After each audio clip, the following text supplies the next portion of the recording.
ঢাকা কেরানীগঞ্জ হরজতপুর গরুর হাট, হরজতপুর ইউনিয়নে, একেবারে হরজতপুর ইউনিয়নে গরুর হাট দেখতে পাচ্ছেন। চমৎকার। কে কিনছে? নাম কি ভাইয়া? আইনুদ্দিন, বাড়ি? সিঙ্গির থানা, জয়ন্ত। সিংহের থানা। কত দিয়ে কিনছেন গাবি? 2 লাখ টাকা। 2 লক্ষ টাকায় কিনছে। চমৎকার এই গাবিটি। কয় কেজি দুধের গাবি কিনলেন? 12 কেজি। 12 কেজি, 2 লক্ষ টাকা। এক বেলায়? এক বেলায়। এক বেলা 12 কেজি। এখন কয় কেজি দেখাবে? এখন 12 কেজি দেখাবো। এখন 12 কেজি দেখাবে। আচ্ছা, এখন 12 কেজি দেখাবে। দেখুন চমৎকার এই গাবিটি 2 লক্ষ টাকায়। কয় বিয়ানের? পলোটি প্রথম। প্রথম।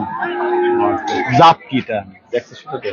যা করস আর কি, অস্ট্রেলিয়ান ক্রস, অস্ট্রেলিয়া করস। ফ্রিজিয়ান না? Australian Friesian. তারা বলছেন ক্রস। দুধ আছে দেখুন, চমৎকার, একেবারে ফ্রেশ।